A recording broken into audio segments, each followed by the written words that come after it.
আজ ভিডিওটা বানালাম, আজ আমি বাড়ি ফিরছি, সেই আনন্দটা শেয়ার করব বলে। বাড়ি ফেরার আনন্দটাই আলাদা, সেটা প্রত্যেকেই নিশ্চয়ই জানে।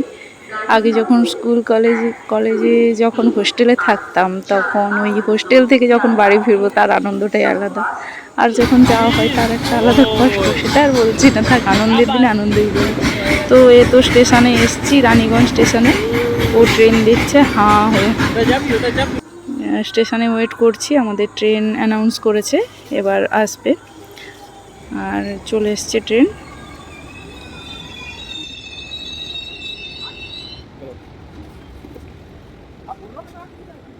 বাচ্চা নিয়ে ট্রেন জার্নি বা যে কোনো জার্নি একটু টাফ হয়, কারণ বাচ্চারা তো আর অত বোঝে না যে আমরা বড়রা যেভাবে বসে থাকি, ভালো লাগুক নাই লাগুক, বাচ্চারা যে সেইভাবেই বসে থাকবে সেরকম নয়। তবুও এরকম করেই যেতে হবে। চললো ট্রেন ঘরের উদ্দেশ্যে।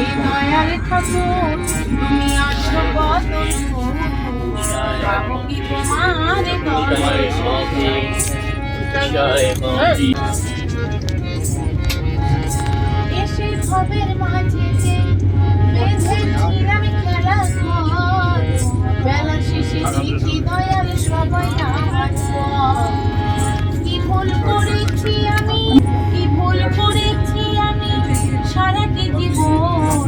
এই দয়াল ঠাকুর তুমি আছো কত দূর, পাবো কি তোমার দর্শন, পাবো কি তোমার দর্শন। আদির চরণ করলে পুজো জন হবে ধন্য,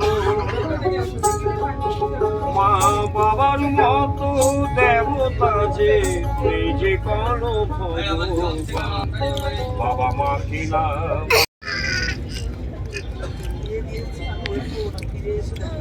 তুমি কি আমি চিৎকার করছো?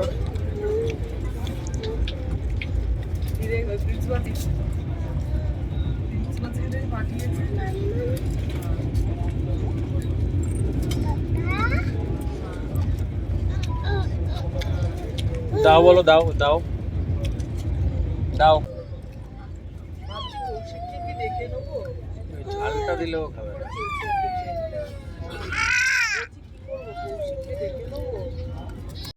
এবারে শুরু হলো আসন কীর্তন, বাচ্চা নিয়ে যাওয়ার কীর্তন। গোটা ট্রেন এসি ট্রেন ছিল, তো গোটা ট্রেনের মধ্যে সবাই আমাকে দেখছিল আর আমার বাচ্চার খেল দেখছিল। যাই হোক, যে মা বাচ্চা নিয়ে সবসময় যাতায়াত করে বা অসুবিধা হয়, তার অত চারদিকে লোকজনের দৃষ্টি দেখলে হয় না। কি আর করবে, সব কিছু কি আর নিজের হাতের মধ্যে থাকে?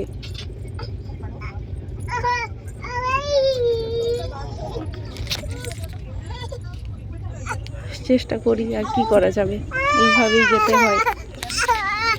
জানি অনেকের ডিস্টার্ব হয়, বাচ্চা চিৎকারে অনেকের প্রবলেম হয়, বিশেষ করে এসি ট্রেনের মধ্যে তো আরও সাউন্ডের প্রবলেম হয়, কিন্তু কি করা যাবে, সবটা আমার হাতের মধ্যে থাকে না।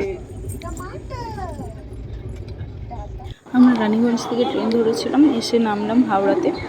তো 7:30টার দিকে ট্রেন এসে ঢুকেছিল, 5:30টায় পৌঁছে গেছি। এবার হাওড়াতে লোকাল ধরবো, দিয়ে যাব বাড়ি পাঁশকুড়া থেকে নেমে পিতপুর। তো এখানে ওর খাবার তৈরি, যাই হোক ট্রেনের মধ্যে খাওয়াবো। আর ট্রেন ছুটে চলেছে বাড়ির উদ্দেশ্যে, কখন পৌঁছাবো আর কখন পৌঁছাবো।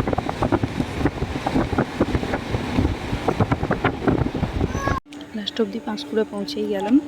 এবার এখান থেকে পাশে ধরে যাব পিতপুর, আর চলেই এলাম বাড়ি। এই হচ্ছে বাড়ি। কত ফুল ফুটেছে।